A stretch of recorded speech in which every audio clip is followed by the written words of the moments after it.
One online student सभी बच्चों का बहुत बहुत बहुत स्वागत है। मेरा अभिवादन स्वीकार करें। और अब आपके सामने मैं आपका केमिस्ट्री टीचर अभी कुछ मिनटों के सामने बहुत ही जानदार शानदार मजेदार रसेदार एक लेक्चर लेके फिर आपके सामने हाजिर हूँ। उम्मीद करता हूं कि जो मैंने कल का होमवर्क आपको दिया था एरोमेटिसिटी के ऊपर, हाइपर कंजुगेशन के ऊपर, उसे आपने जरूर किया होगा, ऐसा मेरा मानना है। क्योंकि देखो बेटा, अगर हम कोई टॉपिक पढ़ाते हैं और उसके बाद होमवर्क देते हैं, अगर वो आप नहीं करोगे तो कोई फायदा नहीं है अपना समय बर्बाद करने का। क्योंकि ये पढ़ाई 11th 12th की बहुत डिमांडिंग होती है, बहुत मेहनत होती है, और तब जाके हम आगे फोकस्ड कर पाते हैं। तो इसीलिए सभी बच्चों से रिक्वेस्ट हमेशा कहता हूं, हाँ कोई दिक्कत हो तो मुझे बता दो। अनुज कटारिया, वंशिका, ईशु, पारुल दोहन, सभी बच्चों को गुड मॉर्निंग, सभी बच्चों को नमस्ते, सभी बच्चों को वेलकम टू द क्लास। तो सारे बच्चे मुझे रिस्पॉन्ड करके बताइए कि क्या यहां तक आपको सब कुछ क्लियर है या नहीं क्लियर है, बोलिए। कल मैंने आप सभी को एरोमेटिसिटी के बारे में पढ़ा दिया था। आज नया टॉपिक शुरू करना है। पहले बताइए, क्या सब कुछ? सानवी गुड मॉर्निंग बेटा, गुड मॉर्निंग गुड मॉर्निंग, फटाफट आ जाइए, बोलो। आपका मुझे आदेश चाहिए कि सर आज अपनी कहानी को आप शुरू करो। वी आर रेडी, हमने पिछला होमवर्क कर लिया है। फटाफट बोलिए। आज भी इस वक्त कुछ कम बच्चे आ रहे हैं क्योंकि उनके स्कूलों में शायद पेपर ओपर होंगे, शायद इस वजह से गए होंगे। कोई बात नहीं, क्लियर है। चलो, हो गया। मैं पढ़ाता ही ऐसा हूं कि डाउट अगर पढ़ने वाला बच्चा है ना, डाउट रेयरेस्ट ऑफ रेयर आएगा। मैं चीजों को कंफ्यूज्ड बिल्कुल नहीं करता हूं। मेरे पास इतनी ट्रिक्स हैं, इतने तरीके हैं कि वो बड़े आराम से हम उसको समझाते हुए चले जाते हैं। चलो, आज मैं जिस विषय पे चर्चा करूंगा, नया टॉपिक, वो क्या होगा मैं बता देता हूं। उस टॉपिक का नाम होगा रिएक्शन। ओहो, गलती हो गई शायद। नहीं नहीं, ठीक है, आप लोग का तो यही चल रहा है। Reaction intermediate. एक बात मुझे पहले बता दो, रुक जाए, एक बार पूछ लेता हूं। क्या मैंने आप लोगों को इलेक्ट्रोफाइल्स और न्यूक्लियोफाइल्स पढ़ाया है? एक्चुअली में 3 बैच में आस ही पास सिलेबस चल रहा है, इसलिए थोड़ा पूछ लेना चाहिए। कई बार लगता है करा दिया, लेकिन वो कराया किसी और बैच में होता है। क्या मैंने आपको इलेक्ट्रोफाइल्स और न्यूक्लियोफाइल्स पढ़ाया है? पहले तो ये बताओ, फटाफट बोलो। अगर नहीं पढ़ाया तो मैं इस टॉपिक को काट दूंगा और पहले उसको कराऊंगा। इलेक्ट्रोफाइल्स और न्यूक्लियोफाइल्स पढ़ाया है? सानवी ने तो कहा यस, बाकी बच्चे बोलो भाई। अगर पढ़ा दिया फिर तो जो हेडिंग डाल रहे हैं रिएक्शन इंटरमीडिएट वो पढ़ाएंगे। वंशिका, क्या कह रही है वंशिका? और बाकी बच्चे बोलो भाई। कल करवाया था? अच्छा, न्यूक्लियोफिलिक लेफ्ट, न्यूक्लियोफाइल्स लेफ्ट, हाँ ये हुई ना बात। न्यूक्लियोफाइल्स जो था वो बच गया था। अब आया ना। तो चलो, हाँ अब याद आया। इलेक्ट्रोफाइल्स वो होते हैं जो डाकू होते हैं, चोर होते हैं, भिखारी होते हैं, दान पात्र होते हैं। ये 4 कैटेगरी मैंने बताई थी। अब मैं आपको न्यूक्लियोफाइल की वैरायटी बताता हूं। NU। NU का मतलब न्यूक्लियोफाइल। पहली बात, आमतौर पर जितने भी नेगेटिव आयंस होते हैं वो सारे के सारे न्यूक्लियोफाइल्स होते हैं। जैसे OH-, RO-, NH2-, CN-। तो माइनस तो इलेक्ट्रॉन हिटिंग ही होंगे, इसमें तो क्या डाउट है, इसलिए न्यूक्लियोफाइल्स हो गए। न्यूट्रल में कौन कौन आता है? न्यूट्रल, न्यूट्रल में आता है कि भाई आपका पानी, अल्कोहल, समझे, अमोनिया, ये सब आते हैं। इन पर कोई चार्ज नहीं है। लेकिन अगर आप देखो तो ऑक्सीजन पे क्या है, लोन पेयर है। और जिसके पास लोन पेयर है वो इलेक्ट्रॉन लेगा क्यों, वो तो देगा ही। तो जितने भी लोन पेयर रखने वाले बंदे हैं, बेशक उन पे नेगेटिव चार्ज ना हो, उसको हम न्यूट्रल कहते हैं। उसके बाद एक और, न्यूट्रल में जिनके पास में नॉन पोलर, जिनके पास में नॉन पोलर मल्टीपल बॉन्ड हो, जिनके पास में नॉन पोलर मल्टीपल बॉन्ड हो। तो नॉन पोलर मल्टीपल बॉन्ड हो तो इसका मतलब यह है कि भाई पोलर मल्टीपल बॉन्ड इलेक्ट्रोफाइल था, तो जो नॉन पोलर मल्टीपल बॉन्ड है, non polar multiple bond, non polar multiple bond जो होता है वो आपका क्या बोलते हैं, नॉन पोलर मल्टीपल बॉन्ड वो होगा जो न्यूक्लियोफाइल होगा। जैसे मैं आपसे ये कह दूं C double bond C, C triple bond C, तो आप देख सकते हो मल्टीपल बॉन्ड भी है और नॉन पोलर भी है। नॉन पोलर का मतलब जिसमें पोल ना हो, और पोल कब नहीं होंगे, जब सेम एटम होंगे। तो सब बराबर क्यों होंगे, कोई प्लस नहीं होगा कोई माइनस नहीं होगा। तो हम इसको बोलेंगे नॉन पोलर मल्टीपल बॉन्ड। तो नॉन पोलर मल्टीपल बॉन्ड जो होगा वो सी डबल बॉन्ड सी और सी ट्रिपल बॉन्ड सी के बीच में होगा। तो आप ये बात कह सकते हो कि हम इनको क्या बोलेंगे, न्यूक्लियोफाइल्स की कैटेगरी में बोलेंगे। ठीक है। तो जब हम इसको न्यूक्लियोफाइल्स की कैटेगरी में बोलेंगे तो पहली कैटेगरी कौन सी हुई, जिसपे नेगेटिव चार्ज होगा। दूसरी कैटेगरी हुई जिसपे लोन पेयर होगा। और तीसरी कैटेगरी कौन सी होगी, जिसके अंदर नॉन पोलर मल्टीपल बॉन्ड होगा। और सिंपल तरीके से न्यूक्लियोफाइल को कैसे शो किया जाता है, एन यू, समझे। तो मतलब जो इलेक्ट्रॉन देना चाहते हैं उनको हम न्यूक्लियोफाइल्स कह सकते हैं। अब स्वाभाविक सी बात है कि जितने भी नेगेटिव होते हैं वो न्यूट्रल से पावरफुल होते हैं, और इन दोनों में से ज्यादा पावरफुल कौन होगा ये भी सोचने की बात है। ऑफ कोर्स इसके पास लोन पेयर है, खुला दरबार है, ले जा भाई। लेकिन इसमें खुला दरबार तो नहीं है ना, बॉन्ड पड़े हुए हैं, इलेक्ट्रॉन देने पड़ेंगे, छीनने पड़े, मतलब तोड़ने पड़ेंगे तब देगा बंदा, और यहाँ खुला दरबार है।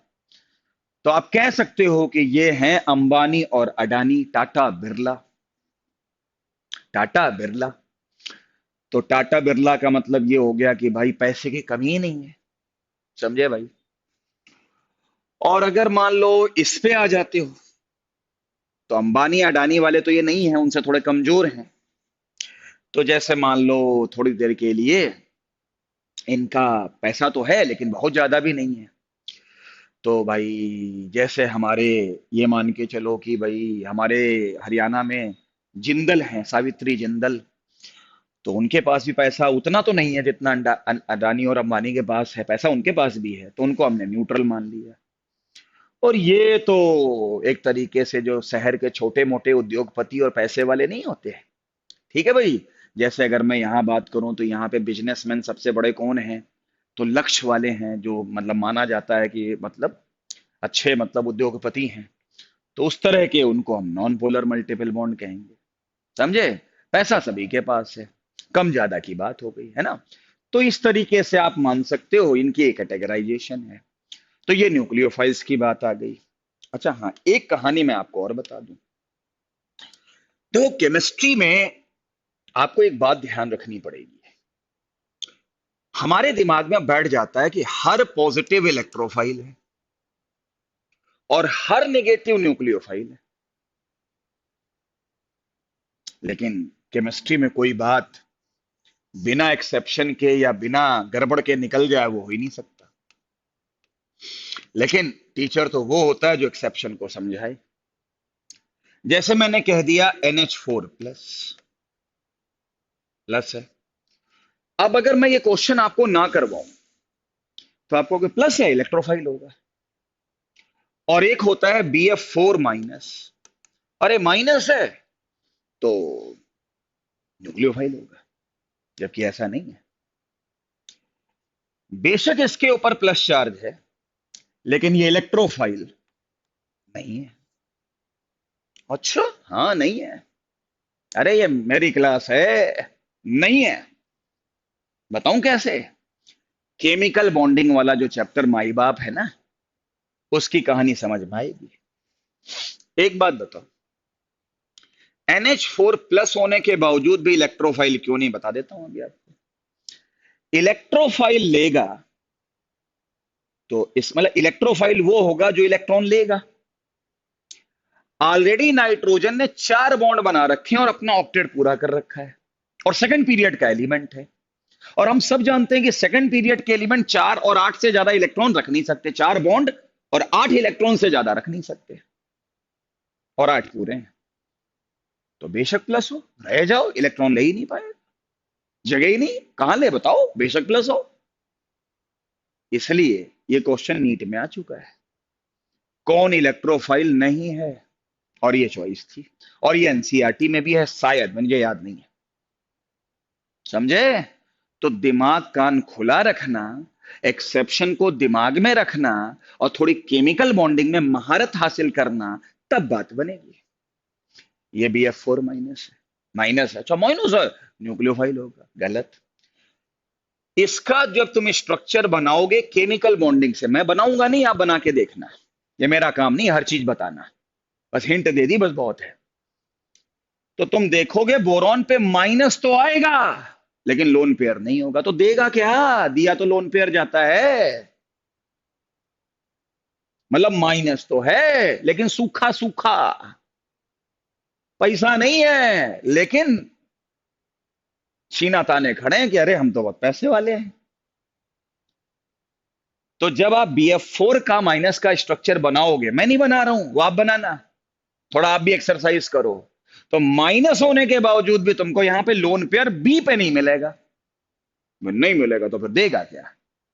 इसलिए ध्यान रखिएगा, लगता है कि ये न्यूक्लियोफाइल है नहीं। इसलिए ये 2 एग्जाम्पल दिमाग में बहुत ध्यान से सुन ले भाई। इसीलिए मैंने केमिकल बॉन्डिंग को कहा था माई बाप, माई बाप, तो मैं फालतू कह रहा था। वो माई बाप का मतलब जो माई बाप वाले क्वेश्चन होते हैं ना, वो सॉल्व कराता है, और जो माई बाप करेगा उसी का सिलेक्शन होगा, सीधी बात है। चलो एक चीज और बताते हैं, एक बड़ा स्पेशल कहानी है, CCl2 लोन पेयर। जरा इस एग्जाम्पल को भी अपने नजरों में रखना, CCl2 लोन पेयर, ये क्या है पूछूंगा। लोन पेयर है सर, इसमें क्या सोचना, न्यूक्लियोफाइल होगा। लोन पेयर वाला तो अभी आप कह रहे थे न्यूक्लियोफाइल होगा ना, आपको सुनकर सरप्राइज होगा, ये इलेक्ट्रोफाइल है। ये कौन सी वैरायटी, ये लोन पेयर सर, क्या कर रहे हो? अरे रुको यार, ठंडे रखो, मैं पढ़ा रहा हूं। सी पे Cl और यहां पे लोन पेयर, क्या बात है, सी पे Cl और लोन पेयर। एक बॉन्ड का मतलब हो गया 2 इलेक्ट्रॉन, दूसरे बॉन्ड से भी 2 इलेक्ट्रॉन, और तीसरे बॉन्ड ये जो लोन पेयर, इससे भी 2 इलेक्ट्रॉन। तो कार्बन के पास वैलेंस इलेक्ट्रॉन अब कितने हुए, लोन पेयर मिला के 6 हुए भाई। और कार्बन के पास में अगर लोन पेयर को मिला के 6 इलेक्ट्रॉन हो गए, 6 इलेक्ट्रॉन हो गए, तो निश्चित रूप से इस बात को मान के चलिए कि भैया 6 वाला तो भिखारी होता है, चोर होता है, बेशक लोन पेयर हो। तो मतलब सिर्फ लोन पेयर रखने से ही कोई न्यूक्लियोफाइल की बनने की गारंटी नहीं है, उसका खुद का पेट भी भरा होना चाहिए, तब तो दूसरों को देगा। बेशक लोन पेयर हो, लेकिन खुद का पेट खाली है, वो पहले अपने आप में खर्च करेगा यार। और इसका नाम याद रखना, इसको मैंने शॉर्टकट में DCC बोलता हूं, फुल फॉर्म है डाई क्लोरोकार्बीन। कार्बीन क्या होते हैं अभी मैं पढ़ाऊंगा, ये जो हेडिंग पड़ी थी ना जिसको मैंने काट दिया था, ये उसमें आता, DCC डाई क्लोरोकार्बीन। तो एक ये एग्जाम्पल याद रखियो, एक ये एग्जाम्पल याद रखियो, एक ये एग्जाम्पल याद रखियो। बाकी सामान्य क्वेश्चन है, बाकी नॉर्मल क्वेश्चन है। लोन पेयर वाला दिखने वाला न्यूक्लियोफाइल होगा और प्लस चार्ज दिखने वाला इलेक्ट्रोफाइल होगा। लेकिन ये जो टेढ़े मेढ़े माई बाप क्वेश्चन होते हैं इनको याद रखिएगा। तो लोन पेयर रखने के बावजूद भी डीसीसी भाई साहब जो हैं वो इलेक्ट्रोफाइल हैं। मतलब ऐसा इलेक्ट्रोफाइल है जिसपे लोन पेयर है, मतलब है भिखारी लेकिन लोन पेयर रखे हुए। तो ये कैटेगरी पांचवी वैरायटी हो गई। पहले क्या था? पहले था डाकू गब्बर सिंह, दूसरा था चोर जग्गा डाकू में चोर ही छोटे मोटे, तीसरा कौन था? भिखारी। चौथा कौन सा था? चौथा कौन सा था? दान पात्र। ये पांचवी वैरायटी है।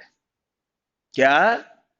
एक चोर जो पैसे वाला है, एक चोर है चोर बस पैसे वाला है क्योंकि इस पे लोन पेयर है। जो चोर विद पैसे वाला है, पांचवी कैटेगरी हो गई। अब बताओ, इलेक्ट्रोफाइल न्यूक्लियोफाइल आगे आपको ऑर्गेनिक में खूब पढ़ाए जाएंगे। मैंने आपको समझा दिया है, अपनी बात को रख दिया है। क्या यहां तक आपको समझ में आया? तो न्यूक्लियोफाइल मैंने करा दिया है। अब मुझे कोई डाउट हो तो बता दो, आपका फीडबैक, फिर मैं आगे की कहानी, नया टॉपिक शुरू करूंगा। बोलो भाई।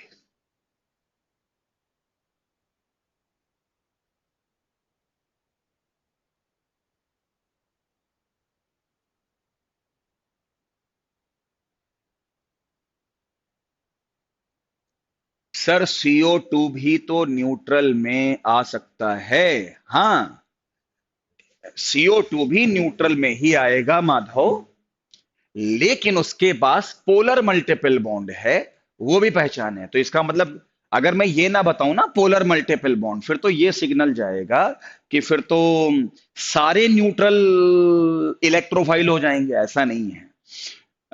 उसमें उनका पोलर मल्टीपल बॉन्ड होना जरूरी है, तो वो थोड़ा उसकी पहचान होती है कि न्यूट्रल में भी कुछ है कुछ नहीं है। तो कैसे पहचानोगे कि कौन है कौन नहीं है? तो उसके लिए मैंने फिर ट्रिक आपको दी थी।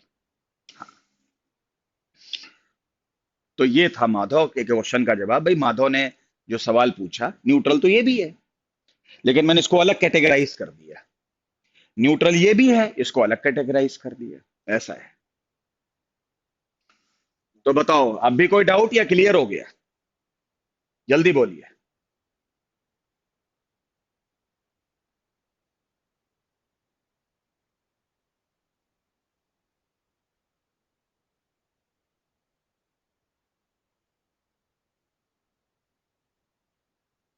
क्लियर? माधव बोलो क्लियर। नहीं क्लियर तो मैं दोबारा बताऊं। चाहो तो न्यूट्रल में ले सकते हो, कोई इश्यू नहीं है, लेकिन पहचान तो होनी चाहिए ना। हाँ ठीक है। ओके, चलो भाई।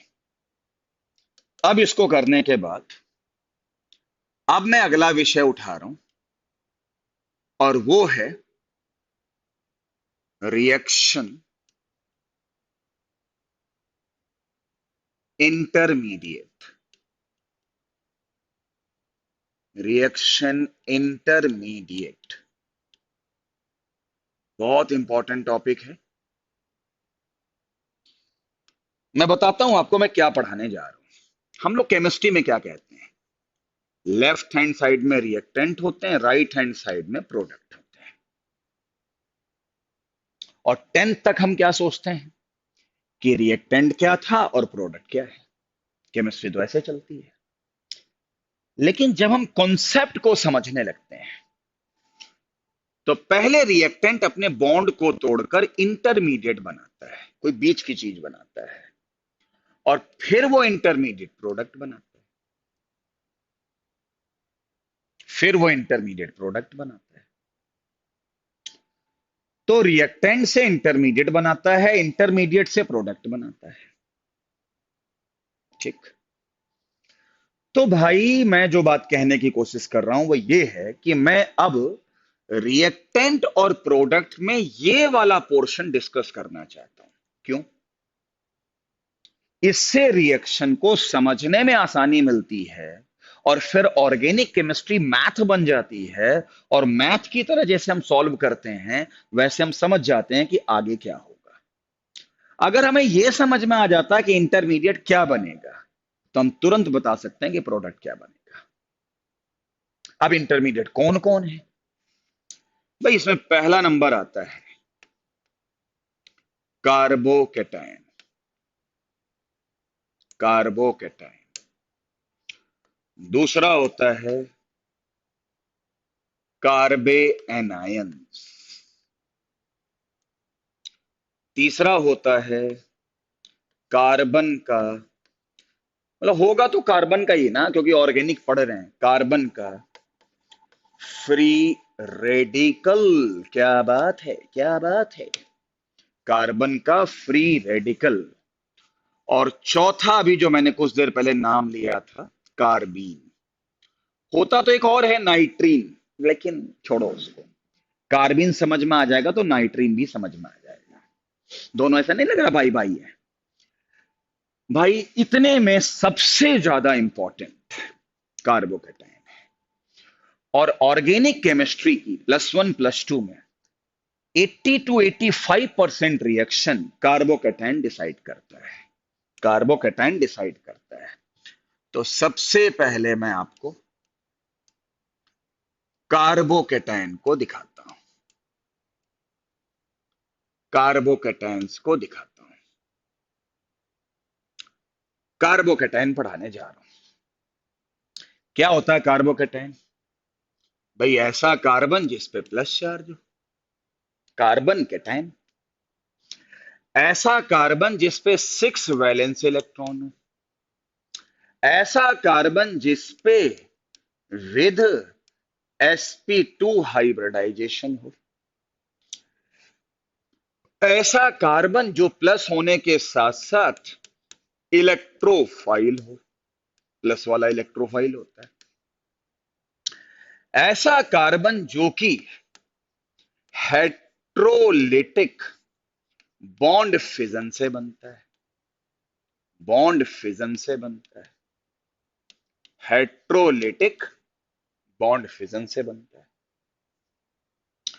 ऐसा कार्बन जिसपे प्लस चार्ज हो, ऐसा कार्बन जिसपे 6 वैलेंस इलेक्ट्रॉन विद sp2 हो, ऐसा कार्बन जिसपे इलेक्ट्रोफाइल्स हो, ऐसा कार्बन जिसपे हेट्रोलिटिक बॉन्ड फिजन से बनता हो।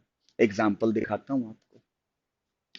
जैसे मैंने क्या किया, मान लो मेरे पास CS3 ग्रुप है जिसको हम मिथाइल कहते हैं, और इसमें एक Cl ग्रुप जोड़ दिया जिसको हम क्लोराइड ग्रुप कहते हैं।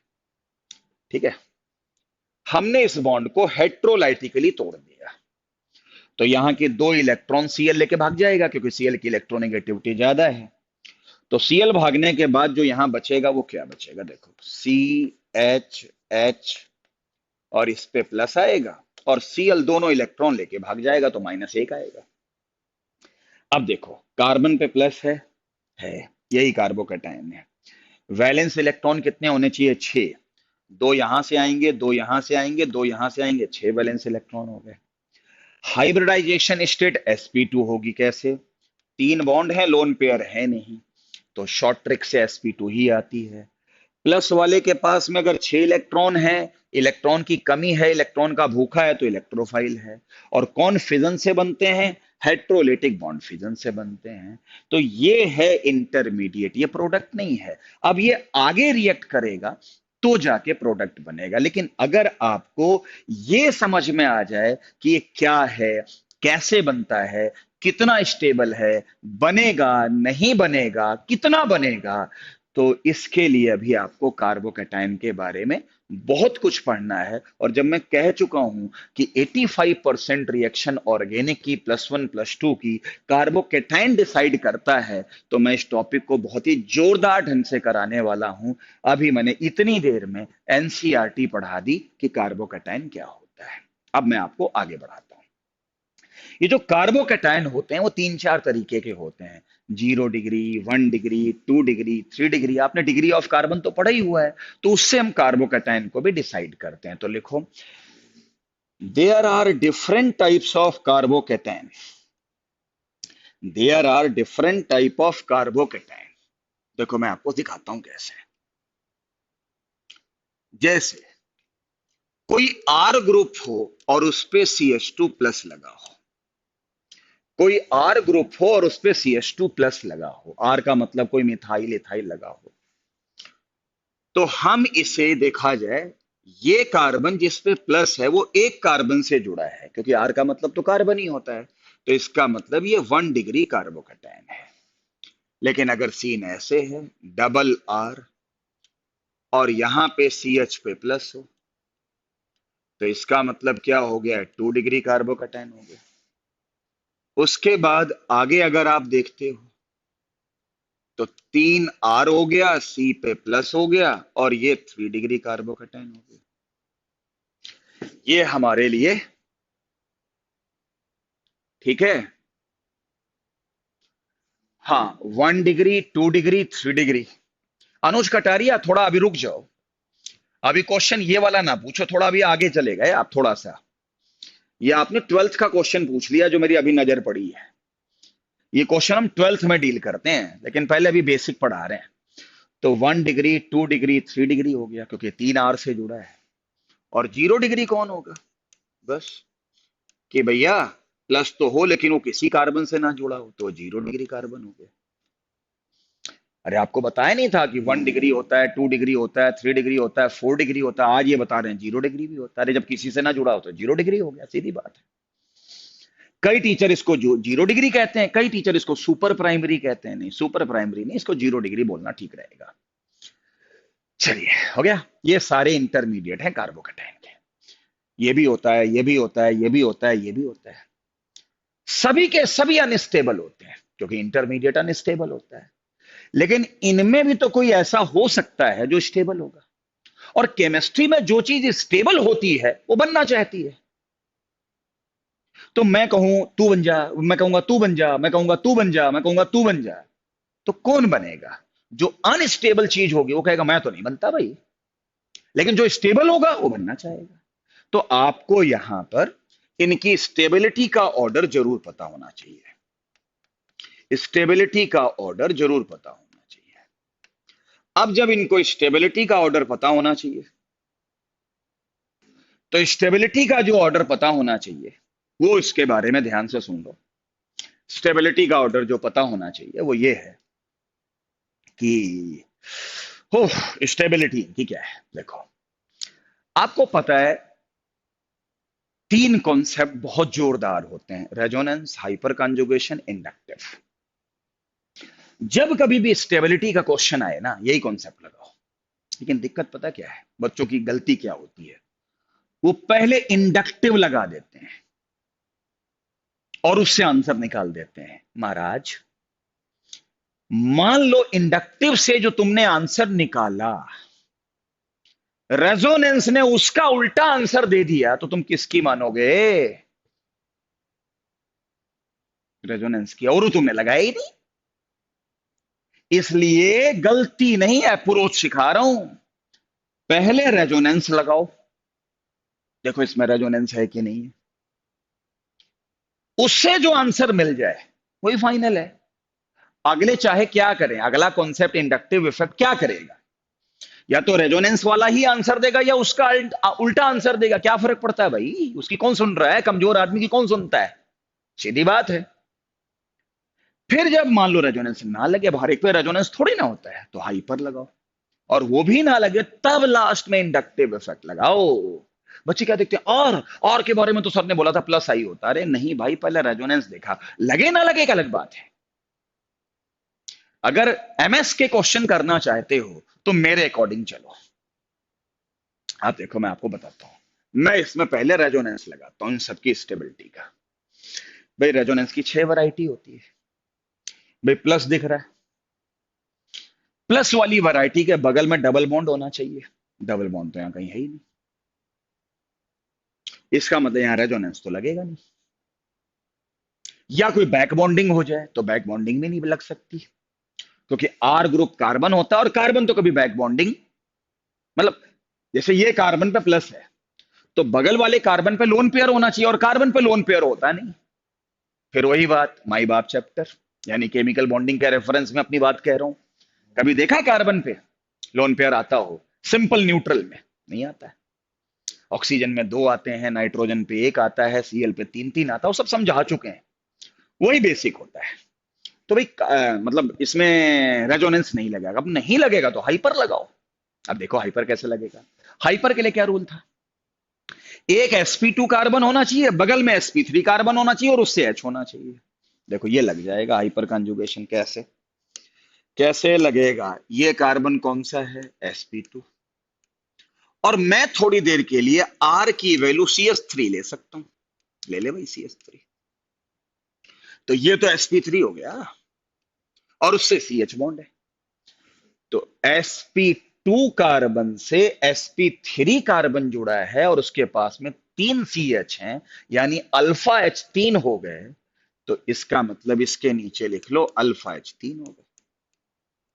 अल्फा H3 हो गए, यानी इसके नए तीन स्ट्रक्चर बनेंगे।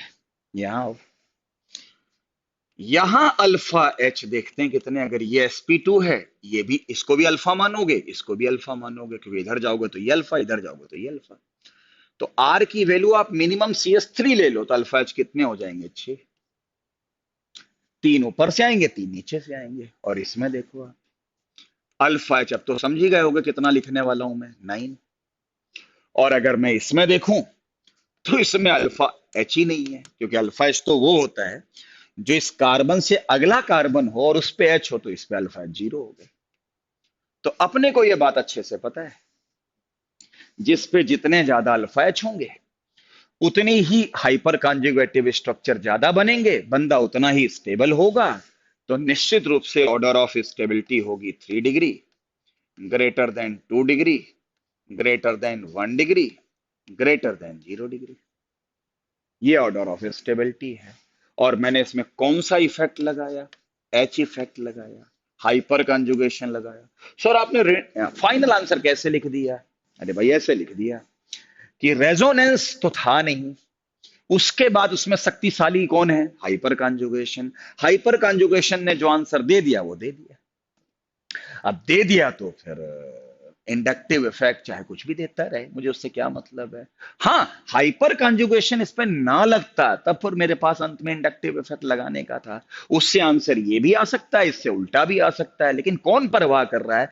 जब हमें बड़े भाई साहब ने आदेश दे दिया कि ये आंसर है, तो छोटे भाई की कौन देख रहा है, कौन चिंता कर रहा है? तो मेरा कहने का मतलब आपको समझ में आ गया होगा। तो याद रखिएगा कि कार्बोकैटायन की डिग्री होती है 0 डिग्री, 1 डिग्री, 2 डिग्री, 3 डिग्री, और उनकी ऑर्डर ऑफ स्टेबिलिटी 3 2 1 0 होती है। सारे बच्चे मुझे फीडबैक दें, क्या समझ में आया कि नहीं आया, बताइए। और जल्दी बता दो मेरे भाइयों, क्योंकि अभी मुझे कार्बोकैटायन के बारे में आपको बहुत कुछ बताना है। और इतना बताना है कि +1 में ही आपकी ऑर्गेनिक इतनी सुपर डुपर हो जाए कि आप कमाल कर जाओ, ये मैं वादे के साथ कर सकता हूं। ठीक है भाई? बोलो भाई, जल्दी बोलो। तो मैंने आपको सोचने का ढंग बताया, अभी मैं क्वेश्चन कराऊंगा आपको, लेकिन पहले ये जानकारी दे दो, फटाफट जवाब दे दो। किसी को कोई दिक्कत हो तो बता दो। आर की वैल्यू मैंने मिनिमम CH3 ले सकता हूं। आर का मतलब क्या होता है? Alkyl group, methyl, ethyl. तो कम से कम कुछ ना दिया हो तो आप मिथाइल ले सकते हो। तो चलिए, हो गया। अब मैं आपको कुछ कार्बोकैटायन के क्वेश्चन बताता हूं।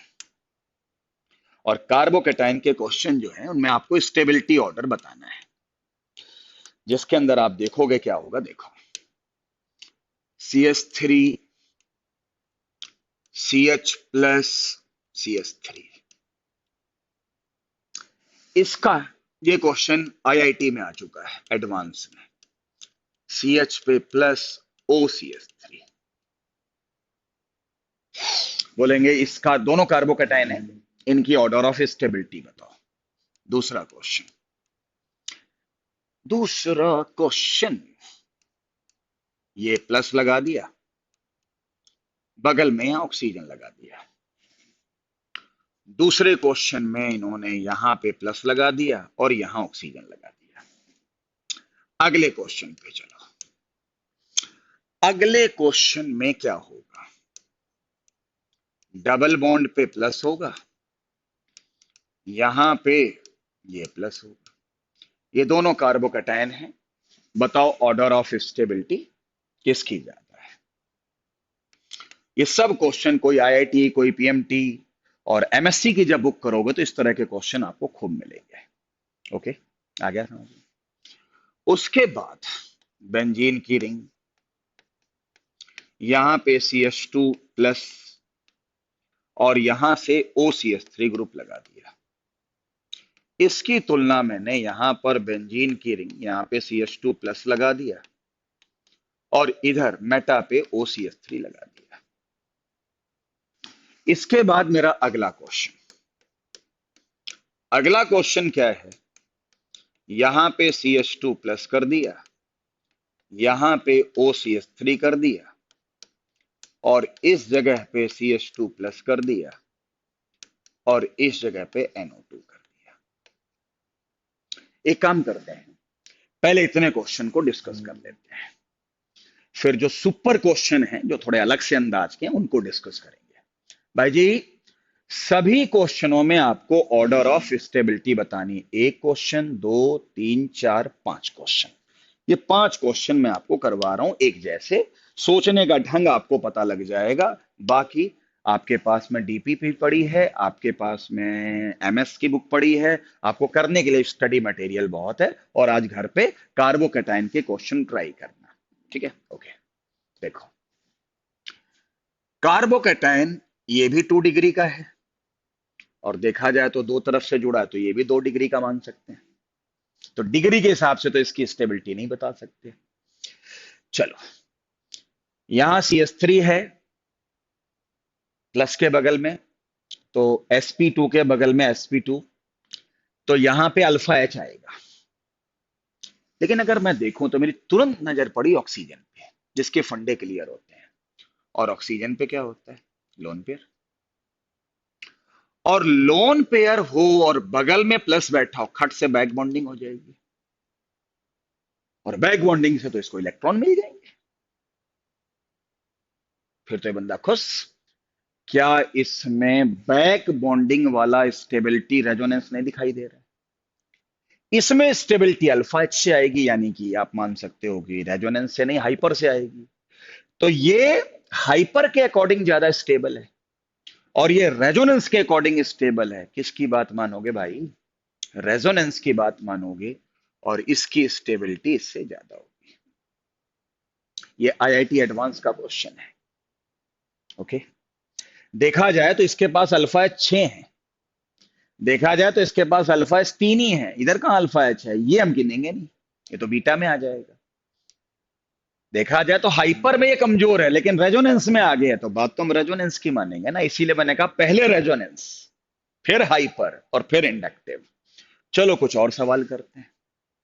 ओए होए होए, प्लस के बगल में ओ, क्या सोचना, तुरंत बैक बॉन्डिंग हो जाएगी, इलेक्ट्रॉन मिल जाएगी। यहां कहां, इतनी दूरी से बैक बॉन्डिंग होती नहीं और कोई दिख नहीं रहा है रेजोनेंस। तो जब ये रेजोनेंस ले गया और ये नहीं ले पाएगा तो इसमें क्या सोचना, ये ज्यादा स्टेबल। उसके बाद ये क्वेश्चन,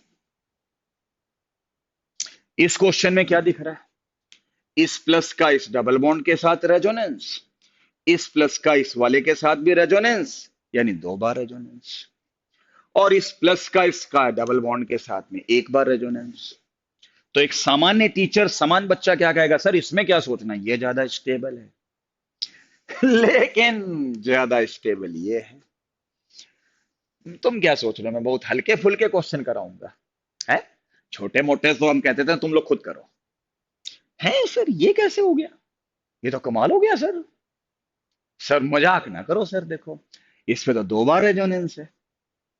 इस प्लस को इधर से भी रेजोनेंस मिलेगा, इधर से भी मिलेगा और रेजोनेंस से सिस्टम स्टेबल होता है। और इस प्लस को एक ही बार रेजोनेंस मिलेगा। सर अपने आंसर बदल लो, ऐसा लग नहीं रहा है। ओ महाराज, अगर आप इस भाई साहब को देखो तो ये पता कौन है? एंटी एरोमेटिक है। चेक कर लो। Continue resonance cyclic. Pi electrons पता कितने हैं? दो और दो चार, प्लस में तो इलेक्ट्रॉन होते नहीं। तो चार पाई जिसके पास होती है उसको तो हम प्लूटो पहुंचा देते हैं। और एंटी एरोमेटिक तुम्हें स्टेबल दिखता है। तो ये भी एंगल ध्यान रखना कि कई बार रेजोनेंस नुकसान ना कर दे भाई। है, दिमाग कान खुले रखना। इसलिए ये कम से कम नॉन एरोमेटिक होकर इस धरती का तो निवासी है। इसलिए इसका आंसर मैंने ठीक बताया था। और जो बच्चे जल्दी जल्दी में ये कर देते हैं वो गलत कर देते हैं, ये आंसर होगा। सारे बच्चे मुझे बताओ, ये बड़े अच्छे क्वेश्चन डिस्कस किए मैंने, चाहे ये क्वेश्चन डिस्कस किया, चाहे ये क्वेश्चन डिस्कस किया, चाहे ये किया। क्या तीन क्वेश्चन समझ में आए आपको? फिर मैं आगे बढ़ूं, अगले दो क्वेश्चन कैसे करूंगा वो बताता हूं आपको। बोलो। और एंटी एरोमेटिक तो फिर कल आपने देखा नहीं था, वहां रेजोनेंस के दाग खराब थे और कहीं पे दाग अच्छे होते हैं, कल मैंने बताया भी था। फटाफट अपने रिस्पॉन्स दिया करो, जिससे कि मुझे लगे कि मैं जिनको पढ़ा रहा हूं वो भी बड़े ही अंदाज में आंसर दे रहे हैं।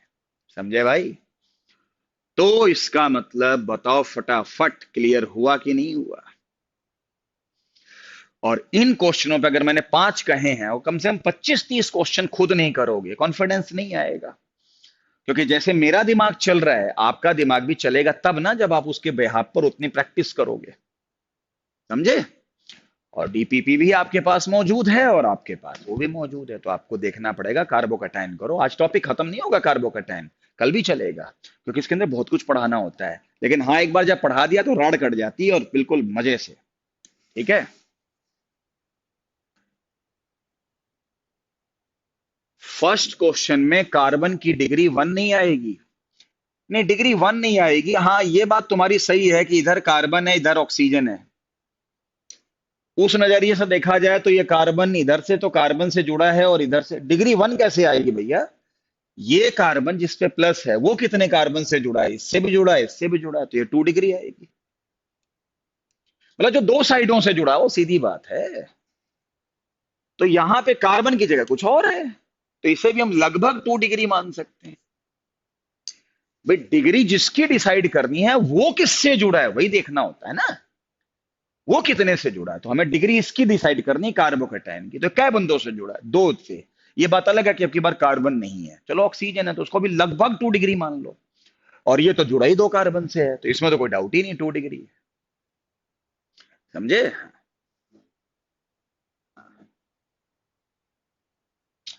तो ये बात है जो मैंने आपको बताई है।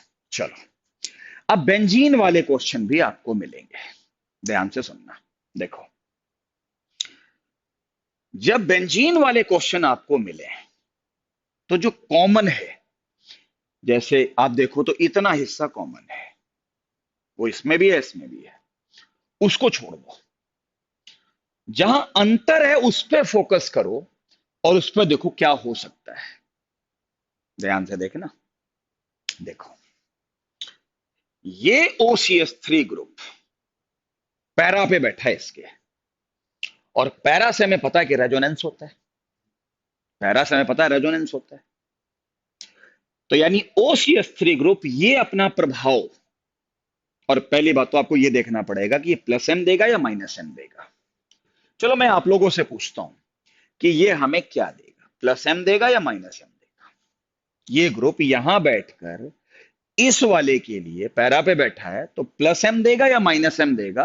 क्योंकि मैंने प्लस एम और माइनस एम पहचानने की ट्रिक आपको दे रखी है। बोलो।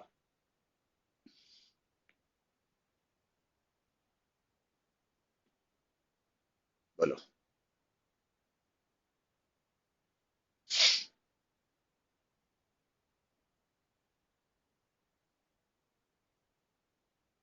OCH3 ग्रुप प्लस एम देता है या माइनस एम देता है?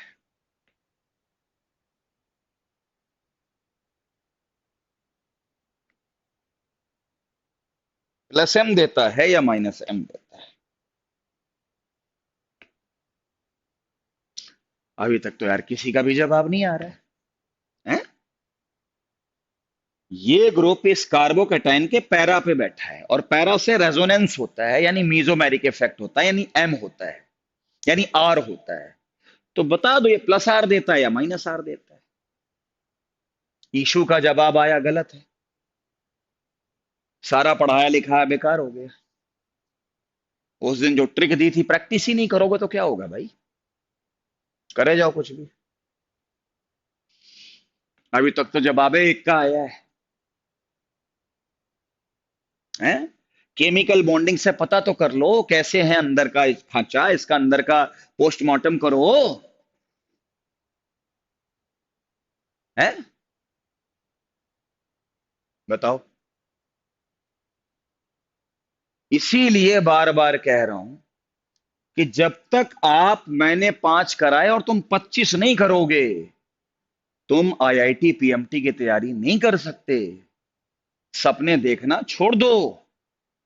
अगर इतनी मेहनत नहीं कर सकते हो और मेरे पास 2 बजे वाले बैच में आ जाओ, तुम भी खुश रहोगे और हम भी खुश रहेंगे और माँ बाप भी खुश रहेंगे।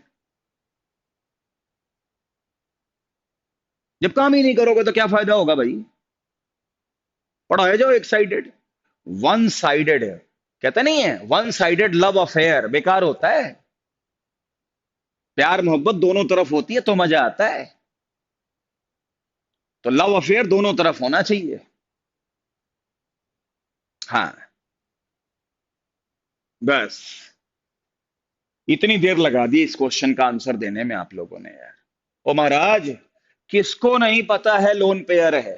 ओ पे कितनी बार बोलूं, कितनी बार बोलूं? और जब लोन पेयर हो बेंजीन से डायरेक्ट जुड़ा हुआ, सोचना ही नहीं प्लस एम होगा। मतलब इतना आसान क्वेश्चन तुम नहीं बता पाओगे यार। And what do you mean by plus M? Electron दिए जाएंगे। तो जब इलेक्ट्रॉन दिए जाएंगे, इधर इलेक्ट्रॉन इधर जाएंगे, तो प्लस को इलेक्ट्रॉन मिलेगा। और अगर प्लस को इलेक्ट्रॉन मिलेगा तो चार्ज कम हो जाएगा, स्टेबिलिटी बढ़ जाएगी। चार्ज कम होगा तो स्टेबिलिटी बढ़ेगी, चार्ज बढ़ेगा तो स्टेबिलिटी घटेगी। प्लस है में इलेक्ट्रॉन देगा, प्लस को इलेक्ट्रॉन मिलेंगे, खुश हो गया, खुश हो गया तो स्टेबिलिटी हो गई। इसमें क्या सोचना है? इधर आओ। अब ये ग्रुप OCH3 फिर है, लेकिन अब इसके मेटा पे बैठा है और मेटा से रेजोनेंस नहीं होता, तो एम तो लगाना नहीं, लेकिन आई तो लगाऊं। अब जरा मुझे ये बताओ कि ये ग्रुप आई में क्या करता है? ये ग्रुप आई में क्या करता है ये बताओ, बोलो।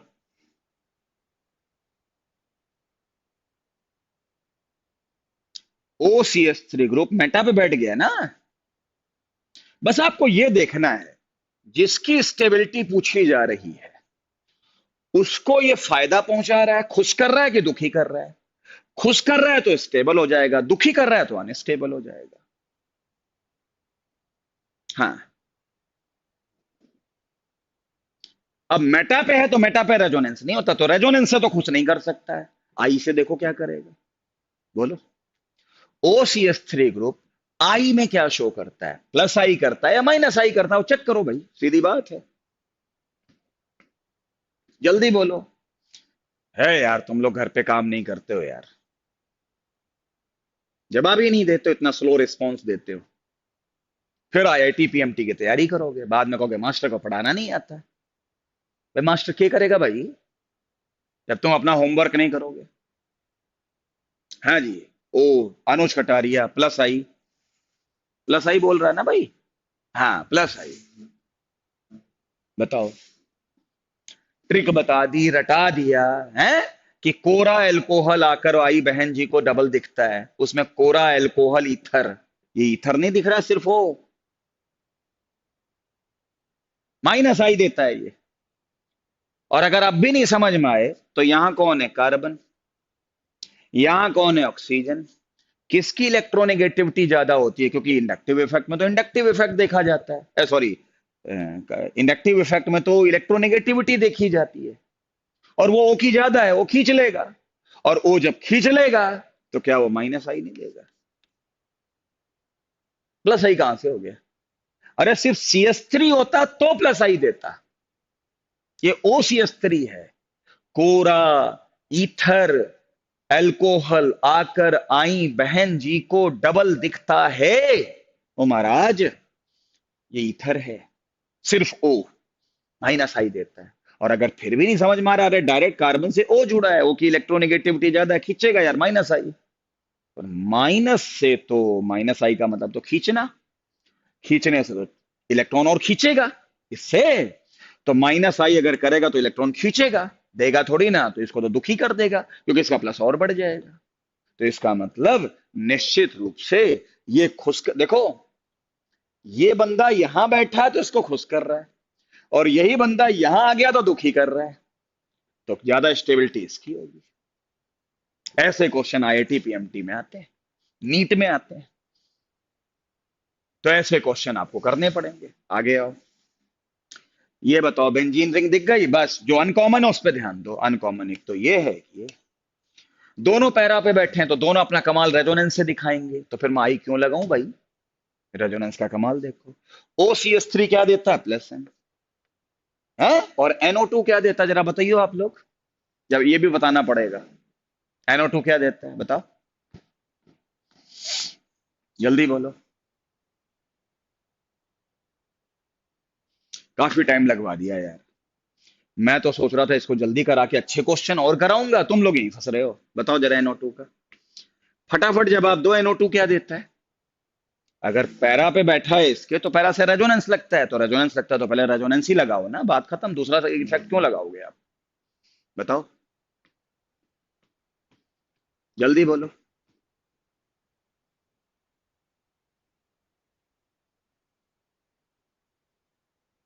हम्म। जतिन का जवाब आया, लेकिन जतिन का जवाब क्लियर नहीं दिख रहा भाई, क्या है? हाँ ठीक है, लगभग ठीक। हाँ ठीक है, ठीक है, ठीक है। मेरे को पहले दिखाई नहीं दिया, थोड़ा अलग से बोलो। NO2 को भी नहीं पहचान पा रहे हो? हैं? बोलो। जतिन, नतिन, अनुज कटारिया, बोलो भाई क्या है?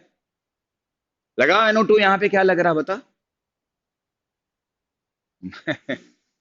तुम लोग कमाल कर दोगे यार। कार्तिक का भी जवाब ठीक है भाई, ईशु का भी जवाब सही है। ओ भाई NO2 x multiple bond Y होता है, और वाई की इलेक्ट्रोनेगेटिविटी ज्यादा। फिर क्या सोचना, इसमें क्या होगा? ये होगा माइनस एम। माइनस एम खींच के दुखी करता है, प्लस एम इलेक्ट्रॉन देके सुखी करता है, सुखी वाला स्टेबल होगा। यानी सारे क्वेश्चंस को करने की एक ही ट्रिक बनेगी। ट्रिक ये है, जिसको आप नोट करो। आज मैंने 5 ही क्वेश्चन कराए हैं, लेकिन घर पे DPP लेके या MS की बुक लेके कम से कम 25-30 क्वेश्चन करो। थोड़ा जूझो, लड़ो, तब आएगा। मैं ट्रिक बना देता हूं। स्टेबिलिटी ऑफ कार्बोकेटायन है मेरे यार। तुम लोग पढ़ना तो कोटा दिल्ली वाला चाहते हो और काम करना नहीं चाहते हो, हैं? पढ़ा दो जी बस एक तरफ। स्टेबिलिटी ऑफ कार्बोकेटायन कैसे डिसाइड करोगे? हाँ, stability of directly proportional to plus I plus M. और एक दिन मैंने प्लस एच भी बताया था, यानी प्लस वाले इफेक्ट से खुश होता है कार्बोकेटायन। और inversely proportional to minus I minus M. Plus H का मतलब हाइपर कॉन्जुगेशन, और मैंने कहा था कि हाइपर कॉन्जुगेशन को आप प्लस एच के तौर पे देखना, इससे आपको चीजों को समझाने में आसानी मिलती है। तो अगर ये ट्रिक याद रखोगे तो आप सारे क्वेश्चन कर ले जाओगे, खासतौर पर बेंजीन वाले क्वेश्चन, कोई दिक्कत ही नहीं है। जैसे मैं चलते चलते एक छोटा सा क्वेश्चन आपको बता देता हूँ। जैसे मान लीजिए बेंजीन है, यहाँ पे CS2 प्लस है, दूसरा भी बेंजीन रिंग है, यहाँ भी CS2 प्लस है। ठीक है भाई, यहाँ पे मैंने क्या कह दिया, यहाँ पे CS3 कर दिया और यहाँ पे CS3 कर दिया, और आपसे पूछा कि ज्यादा स्टेबिलिटी कौन है। तो एक पहले बताओ, ये CS3 ग्रुप इस CS2 के मेटा पे बैठा है, और अगर मेटा पे बैठा है तो मेटा से रेजोनेंस और हाइपर तो हो नहीं सकते क्योंकि वो रेजोनेंस है। तो क्या हुआ, इंडक्टिव। और CS3 के बारे में कौन नहीं जानता, प्लस आई। प्लस वाले से खुश होता है, इधर आओ, ये CS3 है, हो गया। तो CH3 है तो इसमें क्या लगाऊं? पैरा पे है तो पहले तो रेजोनेंस लगाऊंगा, लेकिन आपको पता है कि ये कार्बन अनसैचुरेटेड कार्बन है, ये sp2 है, ये sp3 और CH बॉन्ड है, यानी हाइपर लगेगा। और हाइपर को मैंने हमेशा कहा था मिथाइल के लिए, एक बात याद रखना, प्लस H। तो प्लस वाले से ये भी खुश होता है, तो ये हाइपर से खुश कर रहा है, ये इंडक्टिव से खुश कर रहा है। ज्यादा खुशी कहाँ होगी? यहां होगी। मन में पटाखे कहाँ छूटेंगे? यहां होंगे। इसकी स्टेबिलिटी ज्यादा होगी, लेकिन फंडे क्लियर होंगे तब तो करोगे। हैं? अबे कमाल करते हो पांडे जी। तुम लोग यार पढ़ना चाहते हो कोटा दिल्ली वाला, काम करना चाहते हो देसी स्कूल जैसा, तो कैसे चलेगा? वन साइडेड लव अफेयर कोई फायदा नहीं होता, two sided love love affair होना चाहिए, समझे भाई? आज सर ने ये करा है, जूझूंगा, लड़ूंगा, कटूंगा, मरूंगा, मर जाऊंगा, मार डालूंगा, लेकिन 30 क्वेश्चन करूंगा, ये अप्रोच रखना यार, तब होगा सिलेक्शन। ऐसे जिंदा कौमें थोड़ी ना मिलती हैं, तुम सोचते हो क्या पढ़ा दें सब हो गया काम? करना पड़ता है। इसीलिए रोज होमवर्क देके जाता हूं, लेकिन ऑनलाइन में समस्या ही है कि काम तो चेक हो नहीं सकते, समझे? और ऑफलाइन में भी हम कौन सा रोज चेक करते हैं? इतना सिलेबस है कि हम रोज काम चेक ही नहीं कर सकते, करेंगे तो सिलेबस छूट जाएगा। साला 9 10 में कोई सिलेबस नहीं, 11 12 ने पहाड़ बना दिया। तो मजबूरियां हैं सिलेबस की, क्या करें भाई? समय भी देखना है, सिलेबस टाइम पे भी खत्म करना है, ये भी देखना है, सब कुछ देखना है। तो सारे बच्चों को समझा रहा हूं, और उन बच्चों को भी समझा रहा हूं जो मेरा वीडियो इस वक्त नहीं देख रहे हैं, रात में देखेंगे या बाद में देखेंगे। कोई फायदा नहीं होगा अगर घर पे जाके क्वेश्चन नहीं करोगे। और नहीं तो मेरे पास 2 बजे का बैच खाली है, आ जाओ वहां पे, जमा आराम से पढ़ाऊंगा आपको। रोज पूछूंगा भी, रोज चेक भी करता हूँ, पूछ लेना 2 बजे वाले बैच का, रोज चेक करता हूँ उनका काम, क्योंकि मुझे पता है उसमें क्या मुझे पढ़ाना है। लेकिन इस बैच में आपको थोड़ी मेहनत करनी पड़ेगी, बाद में ना कहियो मास्टर को पढ़ाना नहीं आता। हाँ, तो आगे से ये डांट लगाई है, इस डांट का फायदा होना चाहिए। चलिए, आज जितना सोच के आए थे उतना हुआ नहीं, कोई बात नहीं, कल देखेंगे। अभी कार्बोकैटायन लगभग आधा खत्म हुआ, आधा भी कम खत्म हुआ है, 40% खत्म हुआ है। पूरी जानकारी आपको कल मिलेगी। तो हंसते रहिए, हंसाते रहिए, टीचर की बात मानिए, होमवर्क करिए, मेहनत करिए, तब आपको सफलता कदम चूमेगी। और सफलता यूं ही नहीं आया करती है, मेहनत से आती है। चलिए।